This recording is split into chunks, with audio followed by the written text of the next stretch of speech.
Cool. Well, let's get started. We are recording this, so anybody that chimes in later can play this from the beginning, or anyone that misses it can certainly watch it later. So thank you all. This is Bill Kenny, and thank you for the efforts that you've put in so far in terms of developing your self-introduction. I want to at least preface this by saying I'm in a public place, and there may be some background noise. Please let me know if you have any problem at all hearing me. I'll go off my headset and talk directly into the phone. That will probably help the sound quite a bit. So if you do have a problem, just chime in. So there are a few things we'd like to go through today, and I'm just going to flip over to my agenda here. So I want to kind of do a little bit of a quick review of the first session, and there are a couple of reasons to do that. One is it's been a month and a half or 2 months since we did that, and two is it's clear from at least some of I'm sorry. Did somebody say something? Okay, we'll keep going. So we're going to do a quick review, and part of the reason is it's clear from the first round of drafts, self-introductions, that there were some components that maybe people missed from the first session. And I just ask, and it's really difficult with these webinars, and it's kind of an honor system here, but it's very easy to get distracted when you're participating in a webinar and start reading emails or texting people or whatever. This is only going to be effective if you're sort of fully present, and certainly that will really help the process. And I think you'll find that by really improving and sort of committing to this process, you're going to be much more effective in your networking opportunities, and you're going to drive a lot better referrals, more and better referrals into your pipeline. So there's somebody who has some background conversations going on. If that's the case, if that's you, if you wouldn't mind putting your phone on mute, that will help our sound quality a bit. So second thing, we'll talk about practice rounds 1 and 2. We've now completed round 2, and certainly some good things that people are doing that we should highlight and make sure that that we all can sort of see what better looks like and continue to evolve our own self-introduction. We'll stop there for questions. Certainly, let's make sure we answer your questions. Then we'll go into talking about next steps, and we'll kind of play this out to where we're going to conclude, and so you can see the rest of the road. And then I know there have been, and Sean mentioned that there have been some technology questions. We'll actually spend a couple minutes on the Test My Pitch site and on the YouTube site, and certainly please ask additional questions. I'll highlight a couple of things that I've noticed, and certainly ask your questions as well. So is there anything else besides? Yep. Hey, Bill, how do you mute your phone for those of us that might be on an iPhone? Is it a combination? Oh, sure. What on my phone, and I'm on a Android, but when I highlight my screen when I'm on it, I have a mute button that I can toggle on and off. So if you can just turn your phone on so you can see the screen, you should have a similar mute icon that you can click on, I would think. I've never used an iPhone. Yeah, that's helpful. And for anybody that doesn't have that, if you could just make sure you don't have any background noise, I'm sure Bill would appreciate it. Yeah, the recording will sound better as well. Cool. Well, let's hop into the agenda. And again, this session is for you, so please chime in. Again, we'll do a quick review first, and then we'll kind of jump into talking specifically about the round 1 and round 2 self-introduction. So just to kind of highlight what we talked about in the first session, one of the questions I asked, and you all gave feedback for, was where do your best referrals come from? And almost 100% said that the best referrals you get come from current sort of existing or former clients. And that's very normal. In any room I ask, that's usually 95% of the people tell me that their best referrals come from existing or former clients. And so if that's the case, and this is really the paradigm shift when we look at how to network effectively and therefore how to introduce ourselves in networking events, if that's the case, then our networking should really be focused on how do we network so that our relationship with our current and former clients is enhanced. And so one of the things we can do when we're with our current clients, when we're building those relationships and building rapport, is to ask our best clients, what, besides what we're meeting about, where else are they challenged? And what that open-ended question will reveal are all sorts of other opportunities to help our client. And they may say, we need a better payroll service, or any type of response that is something that they need. And clearly those things go beyond the Baltimore Life service, but that's really where our network comes to bear. And so the better our network is, the sort of broader and also more related to our best clients, the more we're going to be able to make meaningful connections. And so you think about the way that works. And so that now, and just so I make sure that the technology is keeping up, and it looks like a lot of people are on the screen share. On your screen now, you should see 3 different sort of pictures or individuals. You see a person with a problem. They're on a boat that's sinking. You see a little guy down on the lower left with a phone, and he's the connector, and down on the right there's the solution. And so the most networking, you'll recall this from our first conversation, was most networking is focused on how do I pass a lead to a friend, and that ultimately is very inefficient. In other words, I'm trying to help my friend get business. Instead, what we want to do is focus on what problems exist, and it's really by knowing what problems exist with the people who are important to us that our networking becomes much more effective. So imagine going to a networking event or a series of networking events with the knowledge that maybe one client is looking for a payroll service, another client is looking for a connection to maybe a place to have their daughter's birthday party, or whatever the case may be. And we may have a good payroll service, and we may have a good place to have a birthday party in our Rolodex or in our base of contacts. And if we do, that's great, and we can make that connection. If we don't, the networking event becomes the opportunity to enhance our connection pool and in fact, to solve a problem for a client. And so our first effort is, number one, as a connector, is to understand what problems exist, and then to find or connect to the solutions who may be able to solve that problem, and then to get them connected to the actual person that has the problem. And of course, we want to have permission to make the connection. In other words, when somebody says, "Hey, thanks for asking. I'm looking for a payroll service," and that's something, it's probably a good idea to say, is that something you need help with? And they say, "Geez, yeah, do you know somebody?" And then you have that permission to make the connection. But ultimately, maybe the easiest way to think about this is, when do you call the fire department? And most of us have learned since we were little kids that we only call the fire department when we've seen a fire. And that's really the same rule with referrals, is we want to make sure that we're giving referrals or making those connections when we're sure that there's a fire. We don't want a false alarm.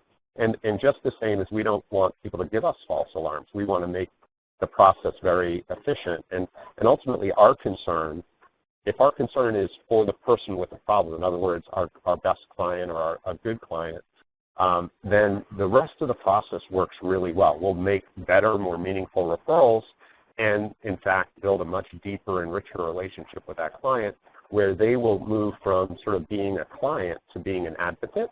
And when they're an advocate, we're going to take that good lead source and make them a great lead source. We're going to really amplify not just their passion in promoting us, but actually their intent to promote us, because we've enriched that relationship in a really meaningful way. So just again to highlight, when we're networking, you kind of think of a room full of people, and that's what this sort of circle on the screen is meant to identify. So that, imagine a greater circle with a light blue background, and those dots, those are about 100 dots. So imagine you're in a networking event with 100 people. Networking effectiveness comes from focusing on a subgroup, and usually with any of us, maybe 5 or 10% of any audience are considered centers of influence, or people who, by their background or who they know, are particularly important for us to get to know. In other words, they have connections or they have capabilities that are particularly important to us. So the real success comes from sort of making the room smaller, at least in our own efforts, so that the subgroup are people that we look to build a deeper relationship with. We look to meet them outside of the meetings, to learn more about them. Ideally, they learn a bit more about us. But the goal is when we make that, sort of our focus a little bit smaller and really aim at a subset, what you're going to find is that all of your peers are doing the same thing. And so by sort of gaining more intimacy with a few, we're going to be able to link much better all across the group, because every individual has their own set of or spheres of influence. And so when we build that intimacy, we're able to reach much, much further, because individuals advocate us much better. So it can be very effective. So the kind of the normal place where people are challenged here is they are superficially known and have superficial relationships broadly. And what I'm saying is that we want to have much more intimate relationships or higher trust relationships with a few. And so it really makes the process not just more effective, but it's actually much easier too. You don't have to sort of be superficial. You can really connect with people. And so that kind of the last point I want to kind of bring this home is networking, when you really think about it, is about the game memory. And so if you remember the game memory, the whole game is, you have 52 cards and they're face down on a table, and your knowledge at the beginning of the game is 0. You don't know where any of the cards are. They're all randomly distributed. And so as you go through the game, what ends up happening, if after your first move you have a little bit of knowledge, after your 5th move you have even more knowledge, your 10th move you have even more knowledge, and you gain points, and you in fact win the game by making matches. And successful networking happens the same way. Those matches you make create goodwill. And so this sort of goal in sort of going back through this material is to really reinforce what we're trying to do with the self-introduction. The self-introduction is really aimed at first and foremost at creating a conversation. And so and the conversation's goal isn't to sell, it's to create a relationship to either exchange knowledge or to exchange connections. And if sales come from it, and sales do come through networking, but it's much more a byproduct as opposed to the primary goal. The goal is really, imagine if you had a very good bullpen of resources that helped improve the life and success of your current clients or your base of clients. And you doubled or tripled or quadrupled not just the number of referrals, but the effectiveness of the referrals you got from those existing clients. That's really what you're looking to do with networking. And again, you may get direct sales from it, but if you focus on direct sales, what you tend to see happen is people stop wanting to talk to you because they feel they're being sort of preyed upon. And just the same, and maybe put the shoe on the other foot, if you're, when you're out networking, if somebody is trying to sell you, how do you respond? And do you want to continue talking to them? Or what happens the next time you see them at a meeting? Do you sort of turn and go the other way and avoid the conversation. Those are some of the normal things, and we've done a lot of surveying of business owners, and the number one reason they stop networking, or they stop networking in some groups, is because they feel like they're getting sold. So if you want to create a relationship with people at networking event, selling them is probably not going to be the most effective way to go. So let me sort of open it up, and for those who have their phone on mute, please take it off for the moment. I'm going to ask you a question here. So, and let me sort of set it up. So imagine that I have the power right now. I've got two pockets, one on my left leg, one on my right leg, and I can reach in to the pocket on my left leg, and I can give you 5 more of your best client. I can right now hand you 5 new clients that provide for you as much value as the client you would today identify as your best client. Or maybe in your mind's eye, they're your best client. Maybe your book of business is still pretty young.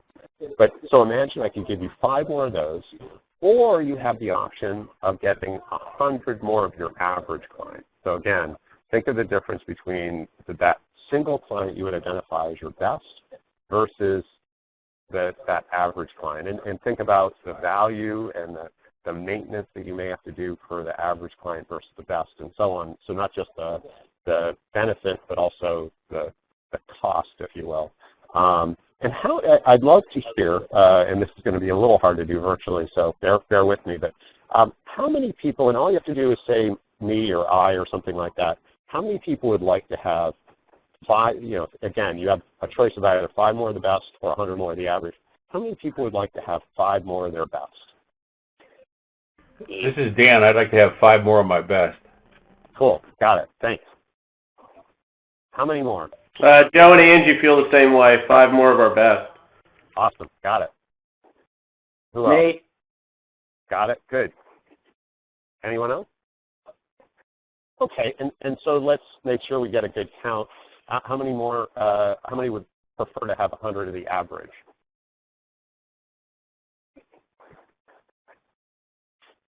Okay, cool. So you can throw your phones on mute again, and thank you for that. And I'll just so I'll give you a warning when we're opening it back up again, and feel free at any time to unmute and chime in. But so here's what we learned.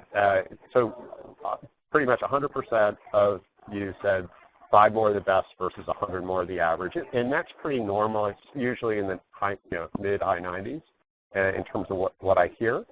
So, and there's always 1 or 2 that say no, I'd rather have the average. But the point really here is that what you just said is a minimum. It's 20 times more effective for you to aim at your best versus aiming at your average.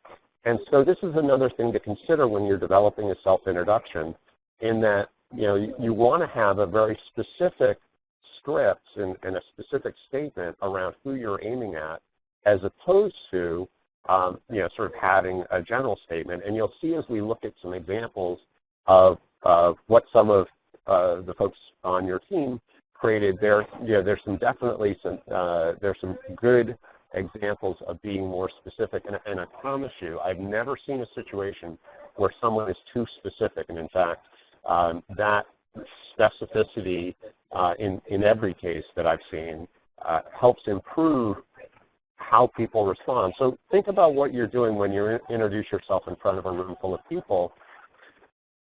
What you're doing is you're helping them identify who they can connect to you, and if you're general. And so maybe, and I've heard thousands of financial representatives introduce themselves out at networking events. And so let me give you that sort of, on the continuum from best to worst, let me give you the worst I've heard.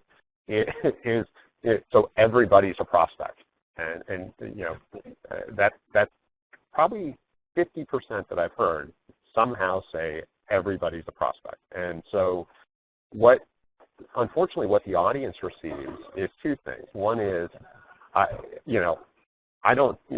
can't possibly introduce you to everybody. And 2 is, it's very hard for me to believe that you're an expert on serving everybody. And so, the only way I can help somebody that says everybody's a prospect, if we're networking, if we're looking to help make meaningful connections, is I would give them my database, which is highly ineffective, right? You can't call all 10,000 people in my database, and I promise you that if a small minority would be sort of in the looking zone to be interested, and so they may have other relationships, they may have family members who are financial planners, all the things that you've already heard, and so how do you then describe what you do so that two things happen? Number one is you educate people as to the most meaningful connection for you. And you also tell them what you're really good at and maybe where your passions are. It could be a lot of different things. But ultimately, you're going to get what you aim at. And if you describe your average, at very best, that's what you're going to get. And if you describe the absolute best, that's what you're going to get. And it doesn't, if you describe, the thing to sort of avoid is sort of a scarcity mentality. In other words, gosh, if I describe this sort of narrow and discrete prospect, does that keep people from giving me a referral somewhere else? And what you'll find is it really doesn't. What ends up happening is people will go, I know you specialize in high net worth individuals, but I have a friend who really has described something that you may be able to help them out with, and they're not necessarily high net worth. Is this a connection I can make to you? Or maybe there's a junior member of your team who can help them or whatnot. But you'll find that it doesn't at all slow down the number of leads you get, but it makes the leads you get, in general, much, much better. And again, it's an education opportunity. So give that some thought, and you'll see as we take a look at some of the examples where this can really come to bear. So let's aim at our best is really the key for us. So what we'll do now is we're going to take a look at practice round 1 and 2 and a few of the examples. And I really want to highlight some folks who did a really nice job. And you all went into this with some instruction and some guidance, but the process isn't perfect. And communication in general isn't perfect. So it's I think that the thing that I really appreciate about this, kind of the way you all embraced it is, this is a process. We're in a safe environment. There's no bad here, right? The goal is to get, we only get better through sort of an open process. And you kind of relate, we just had the Super Bowl the other day, and football players practice, 30 to 50 times more in a season than they ever play. And so let's relate that to the practice we need to do as sales professionals in terms of, how we're out on the road, we're talking to clients all the time, but how much time are we sort of backing up to sharpen the saw out of practice? And that's really the intent of this. It's meant to be a very efficient way to continue to evolve and develop our skills, and in some cases refresh them. So get back to that place where we are, highly effective. So let's hop in to see, take a quick look at round 1 and 2. So just so you know, and so it's clear, the criteria we were using, and it actually may have been good to share this with you off the top, and that's our mission for not doing that, but just so it's clear, this is the criteria we're using. What was the presentation style? So those in round 1 that didn't post a video, obviously it's very difficult to look at presentation style without a video. Then we looked at best customer type. How good was the description there? Is it easy for us to understand, and is it a narrow field that it's going to be easy to sort of give referrals to somebody who describes themselves with that best customer type description? Then we looked at core benefit. In some cases people talked about features or about services and didn't necessarily talk about benefits. So we kind of looked at how did people describe the core benefit of using their service or your service, and sort of how clear that was. And then finally, what was the call to action? Did you ask for a meeting? How did you ask for it?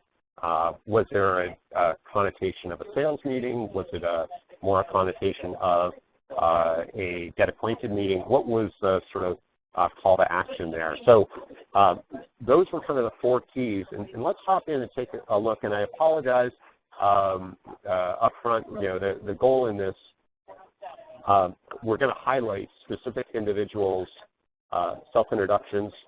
We consider this to be sort of a collegial group, and so our goal here isn't to out or in anybody. It's really just to say, and we're highlighting the ones that we really felt did a good job. So use these as sort of guide points to develop sort of your next round. So round one, this was the first round, and in fact, everybody did text pitches here. So the first one I want to highlight is Mary Ellen Lindley, and she did a really nice job in two areas, and like everyone else in round one, she submitted only text, and you'll notice right away there's a lot of text. Somehow she figured out how to add more text to our system, but this is probably a minute pitch, or a minute self-introduction, not 30 seconds. It's over 100 words easily. So there are two things that she did really well here. So with regard to describing her best client or best connection, people approaching retirement. That narrows it down quite a bit. It's not everybody, and so she did a really nice job at honing in who she's aiming at. And you'll see as we progress through, there are folks that even take this a little bit further, but that's a good start at more narrowly defining who you're aiming at. And again, for everybody, it's probably going to be different. It should be different. There's another thing she did really well, and she did, it's not a normal way that we see describing the benefit of doing business, but this was, I thought, really well done. And the goal here isn't that you all sound the same. The goal is that this is very personal to you. And so I think this, I think with her background and the little bit I've been able to glean reading this was just an absolutely super way to describe why you'd want to get to know, or why you may want to refer somebody to Mary Ellen versus anyone else. And this is, what she describes here is something that no one else could say. So she says, I have 30 years of experience and most appreciate having my expertise to evaluate, and my clients most appreciate having my expertise to evaluate what benefits them and their lifestyle best. And so that, the idea here is that she's, in very few words, both reinforced her own background and what her clients appreciate. And so when you talk about benefits, the goal of describing benefits is to put it and to share them from not your point of view, but from your client's point of view. And that's called empathic communication, where you see the world from your client's standpoint. A couple of things I would edit, sort of being critical here, is early on there's a few I's. In other words, it's sort of I. I would look at ways to sort of build this and really reduce or eliminate the I's as much as possible. And then at the end, it's definitely, today I have an easy way for you to help those individuals, please note their name, contact. So this is really aiming at, it kind of feels like a hard close for referrals. It may work if you go to a BNI meeting like Business Network International, if you're familiar with that. That may be a good way to close at a BNI meeting. It probably wouldn't be a great way to have a call to action at, for example, a chamber meeting. So obviously very situational there, but the core of this is really understanding your audience. It's really at the key to this. So you'll see that the score she got, this is on a 5 scale, was 2.75. So again, without a video, we couldn't evaluate that. That was, I think, a pretty good score, especially for a first draft. I thought it was really strong. The next is Javon Wilson. Again, a nice job here, maybe for a few different reasons, and you'll see a totally different approach. He was much more within in fact, within the 30-second goal, and sort of the right number of words to be within 30 seconds. So he was absolutely very crystal clear in terms of who he's aiming for. So looking to protect the family from financial crisis due to tragedy. And actually, let me reframe that. It was that particular statement, and I apologize, that particular statement, families who are looking to protect themselves from financial tragedy, it's very hard for any of us to know what's in someone else's mind. So that may not be the easiest way it's sort of intangible. You sort of know it's in someone's mind. But where it becomes much more tangible is when you come down to the next paragraph and he says, I focus on young established families and parents with established careers.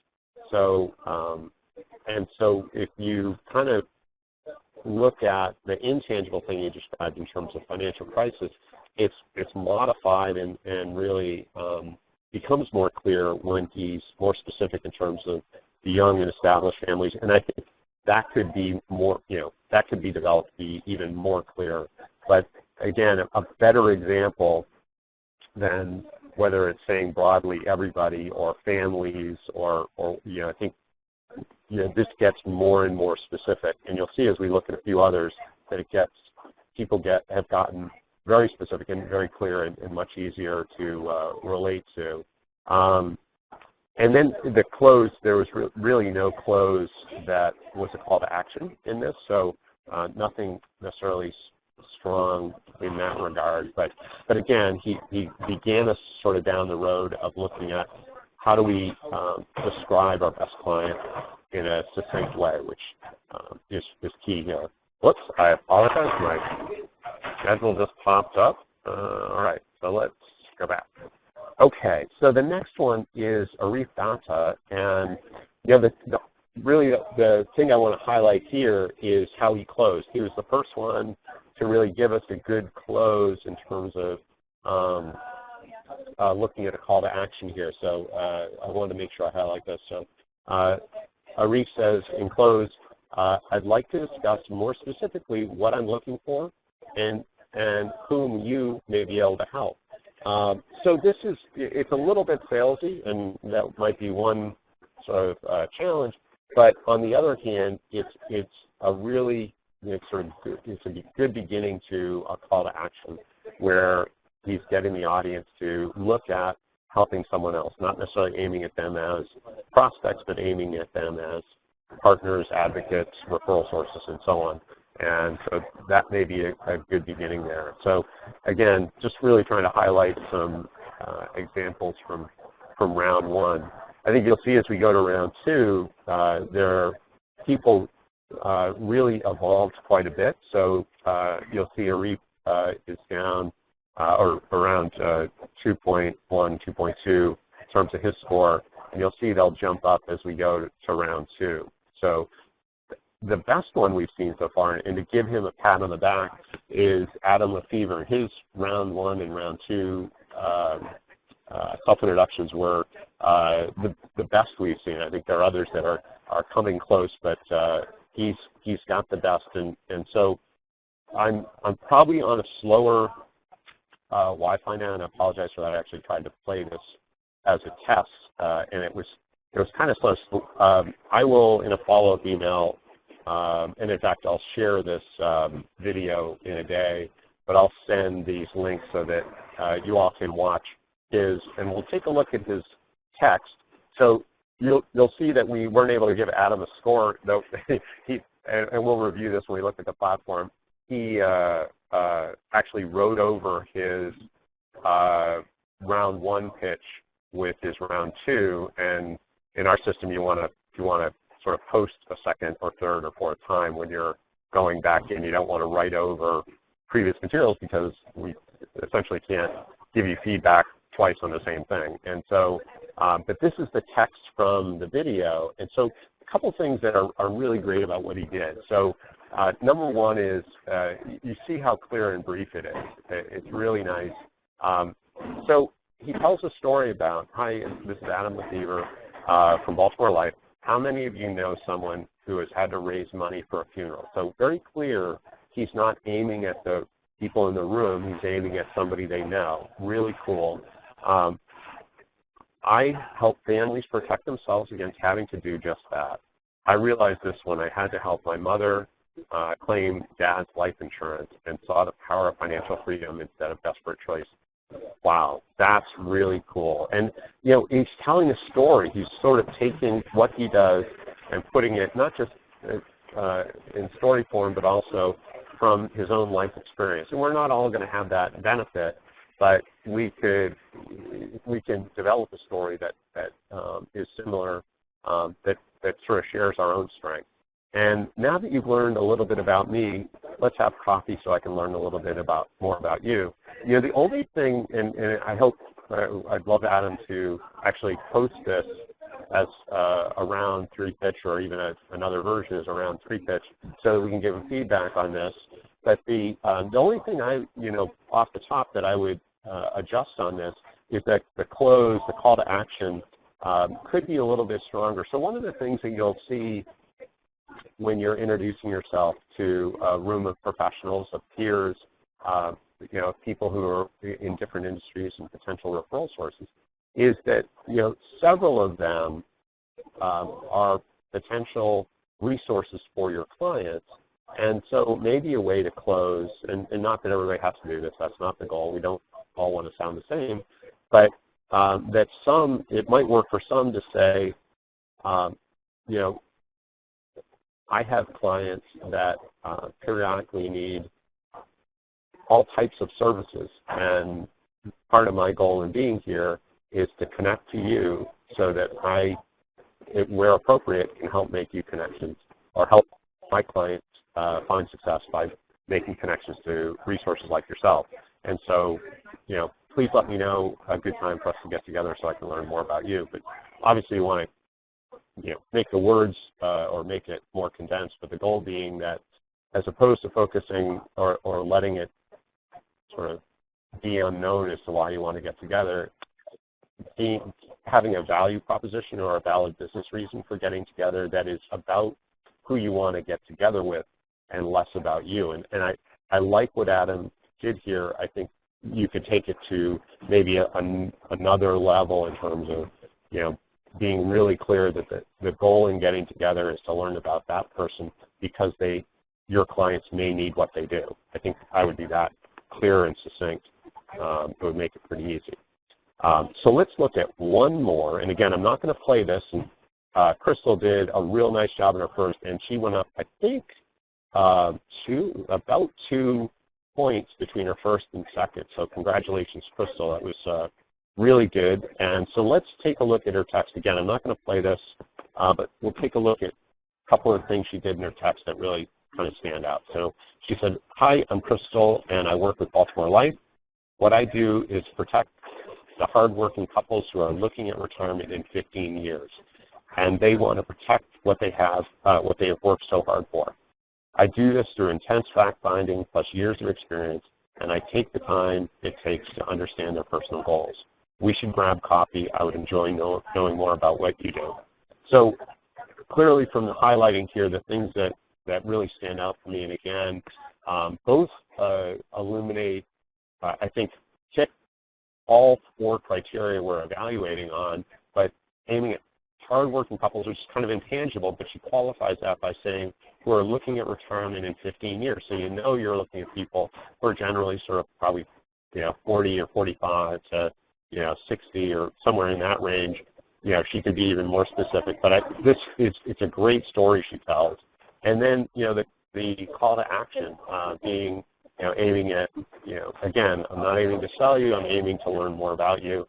Again, she could say something like, my clients often have needs beyond what I do, and it'd be great to know what you do, so if I can make a match, we do that. So again, use your own words. It's really the key, but I think it's great to see not only how people did on the first round, but really where those that finished the second round, where they got to, because I think there was some really cool progress in terms of where you got to. So I'm going to stop, and I apologize, the blender in the background. Let me know if you can't hear me well. Again, I'll go off mic, but I'm going to stop for as long as we need to. And are there questions? We can go back to any of these, and feel free to take your phone off mute. And are there any questions that anyone has about the comments or kind of what we were trying to accomplish here?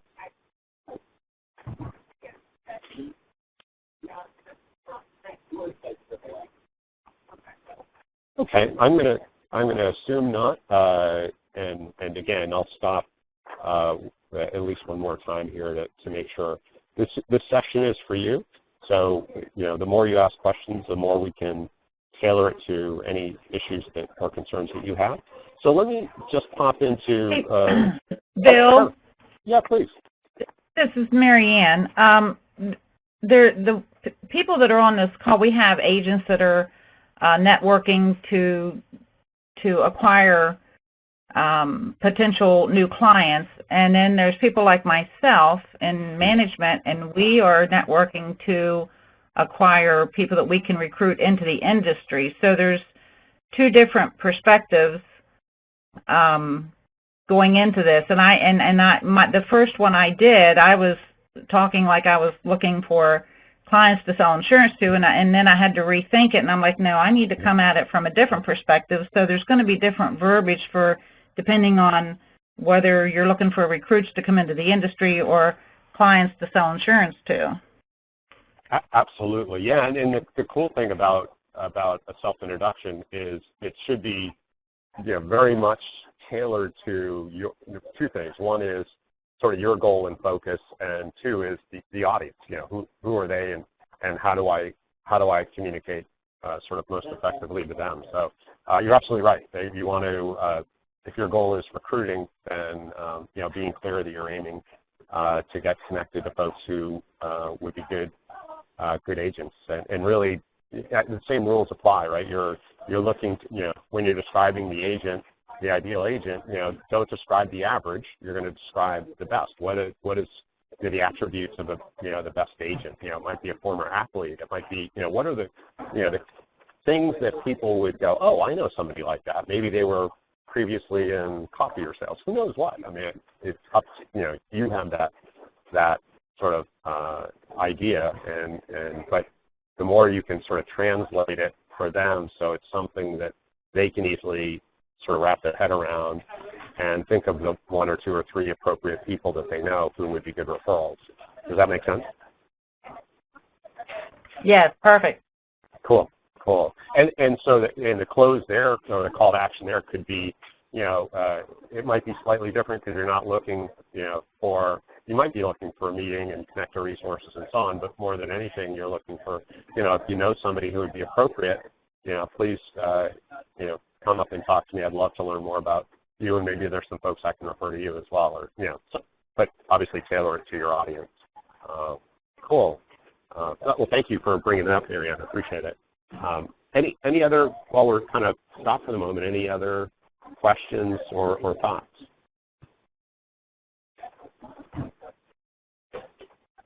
Okay, we'll press on again. Stop me. It's totally cool and very much permissible. So next step. So we've planned this to be sort of a 5-round process. I should say that you're one of the first organizations we're taking through this. So we're kind of imagining the 5th as sort of an if needed, or maybe somebody wants to go and they've sort of perfected their 30-second. They want to do a 10-second or a 60-second. We're happy to kind of use that 5th round. However, it may be different by person. But so our plan is by next Wednesday to have completed the 3rd round. And if you didn't complete the 2nd round, that's okay. We're on to the 3rd round. And so the goal will be to have by the end of the day next Wednesday is your next self-introduction posted, and we'll do the same thing. The goal will be sort of when that round concludes, we'll create another short video sort of highlighting what we thought were the best versions, and the goal will be that you all kind of take a look at that, and any feedback we gave you specific to your version, and again create sort of the next, and so we'll kind of move through this process to help you. And it's the challenge of all this is communication is complex, right? We're spending time on the script. The folks that are going to video are seeing that what we normally see with folks going to video is people will record a video 3, 4, 5 times. Ask the people who have already done it. And they'll record it 3, 4, 5 times before they post one. And so you're going to find by going to video, there's going to be a whole nother level of learning as you hear yourself and see yourself say these words, as you see your body language, all those types of things. evolve by you just going through the process. And of course, when we give you feedback, ideally that sort of, more evolution can happen. So this is the schedule. And then what I'm going to do is I'm going to go out of the PowerPoint here in a second, and we'll actually go to the Test My Pitch site. We'll go to the YouTube site. But there are three things that I want to make sure I highlight. So number one is, with each round, you want to do a new post. So don't edit previous posts. Two reasons. One is we get sort of a notification when new posts go up. We get no notification when somebody edits anything, so we don't know to go out and make comments. Number two is, if we've already made comments, then we can't make new comments. You can't make comments on new comments, if you will. And really the effort here is to it's just not necessarily start fresh. You want to start with what you did, but you want to get to a whole new version, and we want to have that history to know, I started here and I progressed to here, and that's really the goal. So new posts are key. There are help videos on the Test My Pitch site, and I'll highlight those when we go through. So, we're all doing these things at different times of day and all that kind of stuff. The videos generally 1 to 3 or 4 minutes long, and they help you through anything from using YouTube to finding your embed code to recording a video to anything about using the site. And if you find something the videos don't cover, let us know. But please, we hope you don't waste a lot, much time or any time. And these videos are there to support you. And so please use them and let us know if there are any gaps in those, and we'll certainly add to the library. The third is we'll take a quick look at YouTube, and I'll show you, for those that have had questions about it, where you find the embed code. And it is not necessarily tricky, but it could be more obvious. Let me put it that way. So I'm going to hop out here. We'll just go to the Test My Pitch site. And so we're now on the Baltimore Life Test My Pitch site. And I'm going to go, you all have found this feature. You just click on the Back to Member homepage, and you go back to this, back to that sort of landing page for member navigation. And excuse me, I'm probably on slower Wi-Fi here. Oh, great, my Wi-Fi is, now let's see if I can get back on here. Oh, there we go, cool. Okay, so there are two things I wanted to show you here. One is, and actually I can show you the second one first. So you'll see here on the member homepage, you can launch into the help videos on the right-hand side, and you'll see actually down the bottom there, you can actually go directly to the videos about creating a pitch or reviewing a pitch. When you're actually in the drafting element, you'll actually see direct links to go to the YouTube help videos. But you can get to all of the help videos just by clicking on this main help video window, and that will actually get you to the playlist for all of our help videos. So to create a second or a third, your second or third round pitch, you're going to do the same thing you did to create the first. You just go to Manage and Create Pitches, and then again, I'm on slow Wi-Fi. I apologize. And I haven't created a pitch under this ID on your site, so I would just click on the Create New Ones here. We click on the Sales is our only choice, and then our Networking Self-Introductions is the last choice on the list. And we'll want to make sure we choose that template, because that not only has the questions that relate to networking self-introductions, it also, once you post, it also reveals the criteria for review that relate just to that, to that template or to that goal. So while we're on the Test My Pitch site, are there any questions while we're here? And our next step will be to go over to YouTube. But any questions while we're here?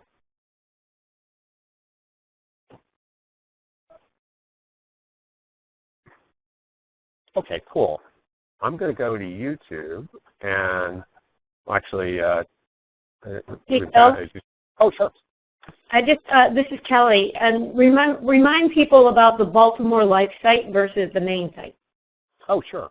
That's a good, very good point. So, yeah, and we didn't have, maybe there was one or two people that ended up going to the main site and posting. So you want to make sure anytime you're posting or your goal is to post on Test My Pitch, that you go to the baltlife.testmypitch.com site. That is where you'll see all these templates. If you end up in a place where you don't see the Baltimore Life logo, that's a pretty good indication that you're not in the right place. If you see the Test My Pitch logo where you see the Baltimore Life logo now, then you're probably in the wrong place. And so just go back to the original instructions and you'll see the link. It's just baltlife.testmypitch.com, and that will get you to the right place. So cool. So popping back over to YouTube.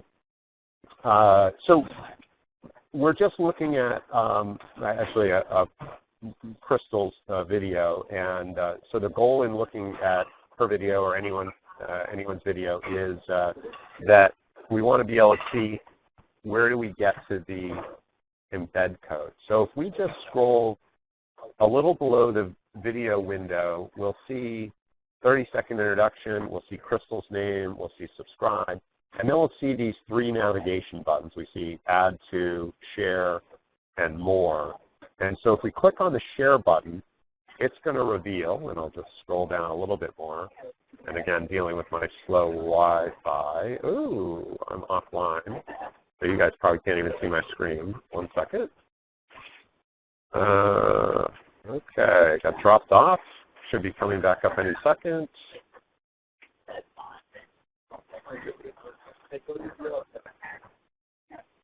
Can't connect to this network. Isn't that great? Okay, so let's talk through it. So you may or may not be able to see my screen. I apologize for that. And we do have a video that walks through this, so if this doesn't come up quickly, I'll make sure I share the video with you all. But let's see. Let me just go see if I can reconnect this guy. And connect. There. Okay, good. We're now reconnected, and this should come back up. So, sorry about this, guys. Just going to refresh my screen. Oh, great. That worked well. Serenity now. Okay, so we're going to share the video with you. For some reason, I'm offline. But ultimately, once we've clicked on that share link, we'll see three choices come up: email, embed, and I forget what the third one is. But what we want is the middle choice, and that's to get the embed code. It's really easy, and the video that goes through this is, I think it's under 2 minutes, so it's very, very easy to do. Again, it's just 2 clicks, and it's the challenge of all these sites like YouTube is they have a lot of functionality, and so if we don't know exactly the click, sometimes we don't see that stuff. So, and I apologize, you guys probably cannot see my screen. I was going to my last slide now, and as Kelly said, we want to make sure we're going to the baltlife.testmypitch.com site. Those were the things that we wanted to cover today. Are there other anything else outstanding that would help you all as we go through this?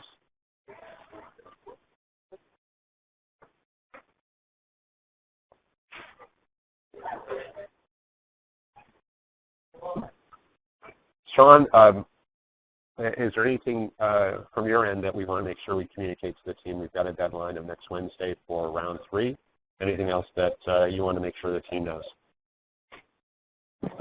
Thanks, Bill. I mean, I would just say that to reiterate your comment earlier, that this is a great opportunity to practice your skill. And professional athletes, they practice a lot more than they are in the actual game. So I just ask everybody to make sure that you meet the deadline of next Wednesday, and welcome the feedback. The feedback's not designed to make you feel bad about where you're at or to say that you're wrong. It's just to get you to think differently and maybe make adjustments. So I appreciate your time, Bill. Yeah, well said, and thank you. And certainly, feel free, anybody, to reach out to us with any questions. I'll have a follow-up email out to you all by tomorrow with this webinar and any appropriate links. But again, feel free to reach out with questions. Thanks so much, everybody, and hope you have a great rest of the day. Thank you. Thank you. Bye now.